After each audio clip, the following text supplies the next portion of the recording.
चावल के एक्सपोर्ट करीबन यहां पर हमने 20% ड्यूटी लगते हुए देखी और अब बासमती के एक्सपोर्ट पर एक मिनिमम एक्सपोर्ट प्राइस सेट कर दिया गया है जो कि $1200 प्रति टन है।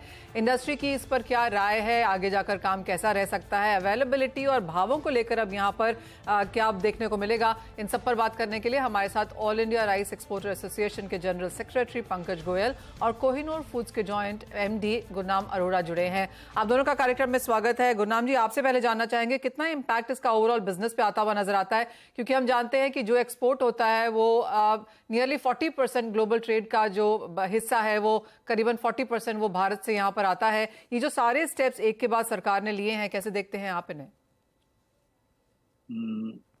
ट्रेड के लिए तो ये अच्छा नहीं है, क्योंकि एक स्मूथ ट्रेड चल रहा है और उसको एकदम रोक देना और जो कमिटमेंट होती है हमारी इंटरनेशनली 2-2, 3-3, 4-4 महीने की, और उनकी रजिस्ट्रेशन भी हो चुकी है, तो अब उसका क्या होगा, we are not aware of it.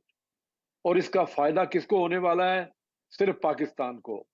हमारी इतनी अच्छी एक्सपोर्ट, हमने 40 साल की मेहनत के बाद इतना अच्छा काम करके अपनी एक मार्केट बनाई है।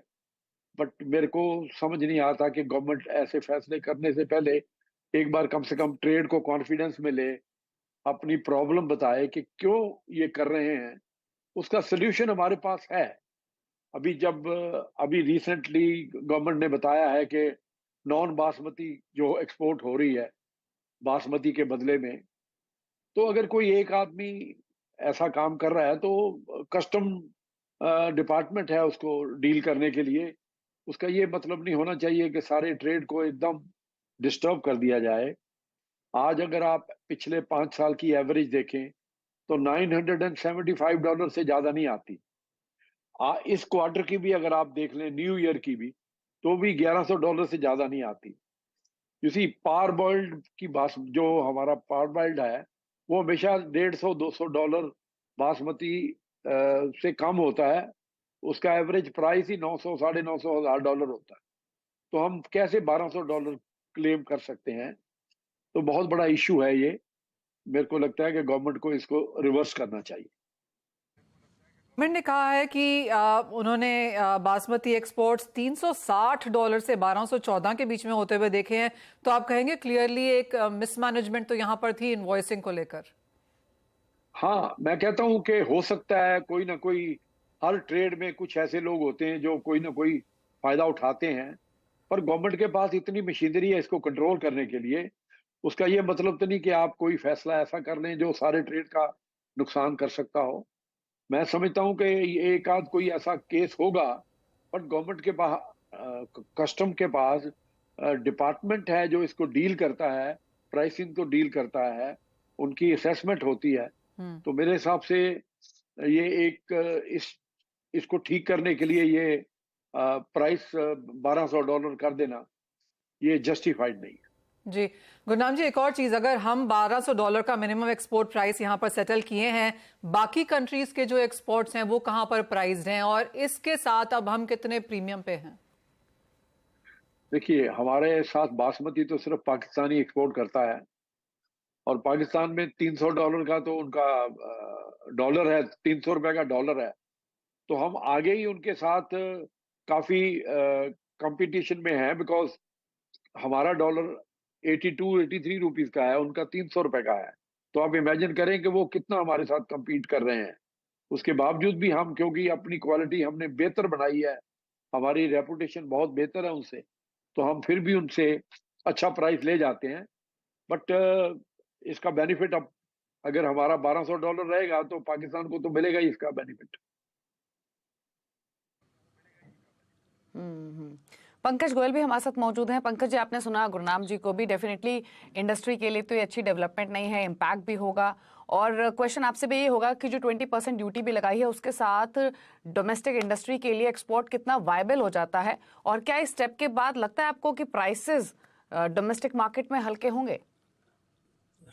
सबसे पहले तो CNBC के सभी व्यूअर्स को मेरा नमस्कार। आपने जो बात रखी है, देखो हमें इसके पीछे बैकग्राउंड समझना पड़ेगा कि गवर्नमेंट की हमारी मंशा क्या है। गवर्नमेंट ने जो हमारी इंडियन कल्चर है उसकी फूड हैबिट को देखते हुए, क्योंकि इंडिया के अंदर नॉन बासमती ज्यादा खाई जाती है, तो पहले व्हाइट राइस को इन्होंने बैन किया है। और बैन करने के बाद पारगोल्ड पर अब 20% की जो ड्यूटी लगाई है वो भी हमें लगता है थोड़ा सा अनजस्टिफाइड है। पर कीमतों को कंट्रोल में रखने के लिए गवर्नमेंट इस तरीके के ड्रास्टिक और इस तरीके के कदम उठाने लग रही है। और ये जो $1200 की बासमती पर जो एमईपी लगाई गई है, ये काइंड ऑफ हमारी नजर में, इंडस्ट्री की नजर में, ये इनडायरेक्ट बैन है। जैसे गुरनाम जी ने बताया कि बासमती जो चावल है, पारबल्ड जो चावल है, वो हमेशा से $200 के आसपास सस्ता होता है।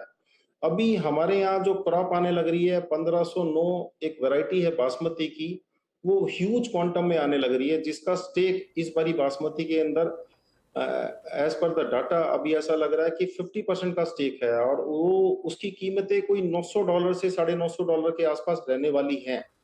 क्योंकि मार्केट के अंदर अभी वो कच्चा धान जो होता है, जो ओपन बिड्स आने लगी है, वो बिकने लग रहा है कोई ₹35 किलो की रेंज के अंदर, जिसकी कॉस्टिंग मोटा मोटा हम समझे $900 के आसपास है। और हमें आने वाले समय में डर ये लगने लग रहा है कि किसान अगर माल लेके आते हैं और हम उसको एक्सपोर्ट नहीं कर पाते हैं, क्योंकि $1200 के अंदर हमारे जो बायर्स हैं वो परचेज नहीं कर पाएंगे, तो किसानों का माल मंडी से उठाएगा कौन?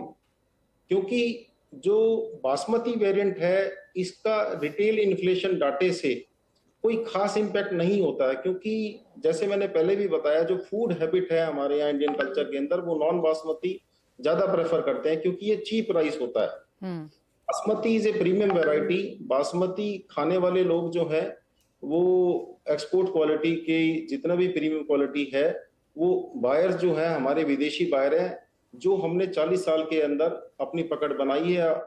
और हमने, जैसे हम ब्राउन राइस का एक्सपोर्ट करते हैं यूरोप के अंदर, तो पंकज जी अगर 1200 का प्राइस हाई है, जैसे आपने और गुरनाम जी ने भी कहा, तो आप अगर सरकार इसको चेंज भी करे, और जैसे आपने कहा कि सरकार से यहाँ पर बातचीत चल रही है, सरकार इसको टिंकरिंग भी कर सकती है, तो पंकज जी आपको लगता है कि अगर 1200 से कम किया भी जाना चाहिए तो मिनिमम एक्सपोर्ट प्राइस क्या होना चाहिए? क्योंकि 1100 भी कुछ कंपनीज ने यहाँ पर आके हमें बताया है। दूसरी बात यह कि आप क्या सरकार से फिलहाल यहाँ पर बातचीत में हैं, किस तरह की कॉन्वर्सेशन हो रही है? बिल्कुल, हम सरकार से टच में हैं। सरकार को हम बार बार इसी बात के लिए रिक्वेस्ट किया है कि जितना भी एक्सपोर्ट होने लग रहा है, इस पर ये इमीडिएट ब्रेक थ्रू लगने वाला है। और क्योंकि हमने $5 ट्रिलियन की इकोनॉमी की जो मोदी साहब का सपना है, उसे हमें पूरा भी करना है, फार्मर्स का भी ख्याल रखना है, और अपने जो टाइज होते हैं विदेशों के अंदर अदर कंट्री से, उनका भी सबको ख्याल रखते हुए हमने जो प्रपोज किया है इंडियन गवर्नमेंट को कि $975 का पिछले 5 सालों की एवरेज है, तो ये मैक्सिमम इट शुड बी $925 से $950 की एमईपी लगाई जा सकती है। ओके अच्छा, गुरनाम जी एक चीज और आपसे समझना चाहेंगे। एक तरफ हम रिकॉर्ड प्रोडक्शन की बातचीत कर रहे हैं, दूसरी तरफ हमने प्राइसेस में काफी तेजी देखी है, जिसकी वजह से डिसीजन लिया गया। तो ये जो प्राइस हाइक हुआ, इसके पीछे एज अ इंडस्ट्री पर्सन आप क्या कहेंगे, क्या रीजन रहे? और अगर हम कोहिनूर फूड्स की इन पर्टिकुलर बात करें तो कितना इम्पैक्ट आपको होगा एक्सपोर्ट फ्रंट पे? देखिए, ये जो प्राइस है, कई बार हमारी मार्केट्स में बिना किसी सॉलिड कारण के मार्केटें एक तरफ जानी शुरू हो जाती हैं। इसका मेजर आज की डेट में जो भी टेंडर हो रहे हैं ईरान में और इराक में, या जहां भी टेंडर आता है, उससे एकदम मार्केट में 2-3 लाख टन का जब ऑर्डर आता है, तो उससे प्राइसेस एकदम जूम अप कर जाते हैं। ये हमेशा होता है, उसके बाद धीरे धीरे सेटल हो जाते हैं। तो ये जो तेजी आई थी, ये इसका यही कारण था कि कोई ईरान का टेंडर आया जिसके कारण ये तेजी आई। और तो नॉर्मल लाइफ चल रही थी, नॉर्मल चीजें चल रही हैं। ये डिमांड एंड सप्लाई है, किसी समय मार्केट में डिमांड ज्यादा हो जाती है और सप्लाई पीछे से नहीं आती, तो मार्केट तेज हो जाती है। इसमें कोई आदमी कुछ nobody is playing any game, ये एक नॉर्मल रूटीन है। बट उसके बावजूद भी यू सी जो ये एमईपी इन्होंने लगाई है $1200 की, वो एमईपी में हमको कोई एतराज नहीं है, लगाना चाहे बड़ी खुशी की बात है। लेकिन जो हायर लगा दी है, उससे बहुत सी बहुत से प्रोडक्ट जो हमारे हैं वो इससे बाहर निकल जाएंगे। और दूसरी चीज है कि न्यू क्रॉप जो है वो सिर पे है, मेरा ख्याल है अक्टूबर से आनी शुरू हो जाएगी। तो उसका जब भी इम्पैक्ट आता है मंडियों में, एकदम बहुत ज्यादा माल आता है, तो उससे प्राइसेस जो हैं वो ड्रॉप हो जाते हैं। और उसका नतीजा ये होता है कि जितने भी बड़े बायर हैं वो अपना माल प्रक्योर कर लेते हैं उस समय रीजनेबल प्राइस पे। ये ऐसा ही सिस्टम चलता आ रहा है। लेकिन अब जब एमईपी लग गई और मार्केट में प्राइस निकला $900 का और $1200 की एमईपी है, तो हम माल कैसे एक्सपोर्ट करेंगे? इसका किसी को फायदा नहीं होने वाला। हमारा एक्सपोर्ट भी खराब हो जाएगा और गवर्नमेंट को भी कोई फायदा नहीं होगा, एक्सपोर्ट कम हो जाएगी। ओके, तो ना गवर्नमेंट के लिए फायदेमंद है और ना ही इंडस्ट्री के लिए, ये गुरनाम जी का कहना है। अब देखना होगा कि सरकार क्या इस डिसीजन को रीलुक करती है, लेकिन मंशा सरकार की ये है कि प्राइसेस को कंट्रोल किया जाए। लेकिन जैसे गुरनाम जी ने भी कहा कि अक्टूबर से नई आवक आना शुरू हो जाएगी, तो प्राइसेस के फ्रंट पे थोड़ा सा रिलीफ आगे भी एक्सपेक्टेड है। चलिए, शुक्रिया गुरनाम जी और पंकज जी आने के लिए शो में और इस डेवलपमेंट पर अपने व्यूज, इसके इम्पैक्ट पर राय देने के लिए। रुक रहे हैं ब्रेक के लिए। ब्रेक के उस पर फोकस करेंगे स्ट्रैटेजीज पर। जतिन त्रिवेदी हमारे साथ मौजूद हैं, कुणाल शाह और एलकेपी सिक्योरिटीज के वीपी जतिन त्रिवेदी मौजूद हैं। फोकस करते हैं स्ट्रैटेजीज पर और सबसे पहले बात कर लेते हैं एनर्जी पैकेज, जहां पर कच्चा तेल और नेचुरल गैस दोनों में ही स्ट्रेंथ देखने को मिल रही है। कुणाल, क्या व्यू रहेगा आपका? हालांकि इस हफ्ते चाइना का जो पीएमआई डाटा है वो इंपॉर्टेंट रहेगा, लेकिन $80 के ऊपर कंसिस्टेंटली होल्ड कर रहा है। क्या व्यू इन लेवल से दोनों पर ही इस हफ्ते के लिए और क्या स्ट्रैटेजीज नेचुरल गैस और क्रूड पर?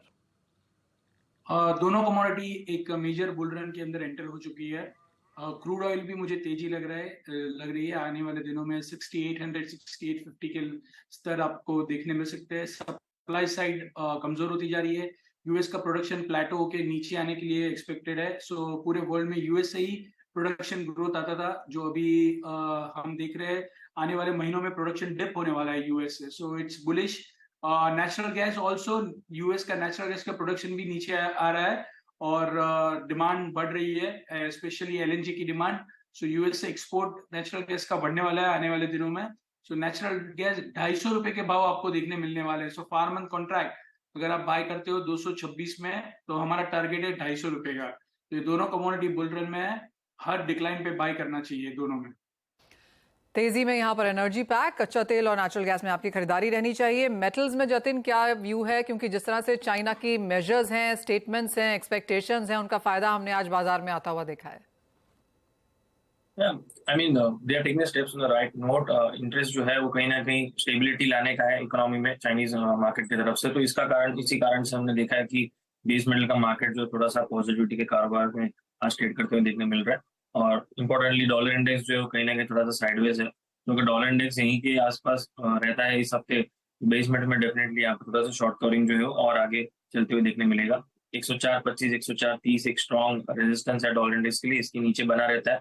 बेस मेटल के लिए मुझे लग रहा है थोड़ा सा पॉजिटिविटी का रुझान जो कंटिन्यू रहना चाहिए।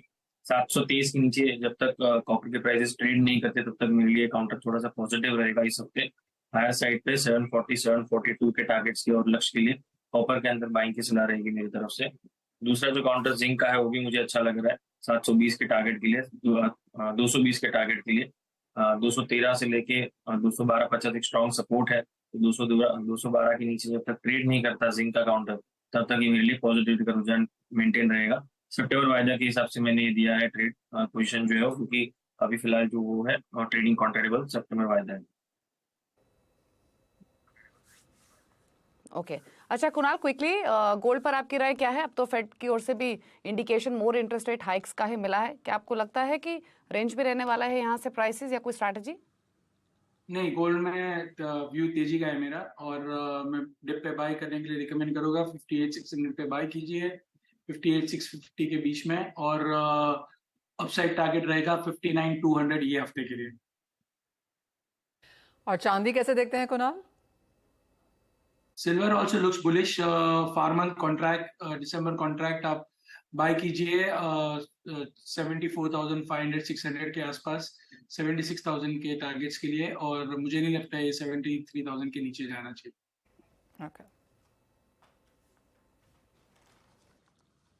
ओके, अच्छा, क्विकली इनफैक्ट ये स्ट्रैटेजी आपको मिली है गोल्ड सिल्वर दोनों पर ही, जहां पर गोल्ड पर कुणाल का व्यू पॉजिटिव है और बेस मेटल पैक पर भी आपको जतिन ने राय दी है। चलिए शुक्रिया कुणाल और जतिन, आप दोनों का ही आने के लिए शो में और अपनी स्ट्रैटेजीज व्यूज देने के लिए। इसी के साथ मुझे और मनीषा जी को दीजिए इजाजत। ब्रेक के उस पार आप देखिए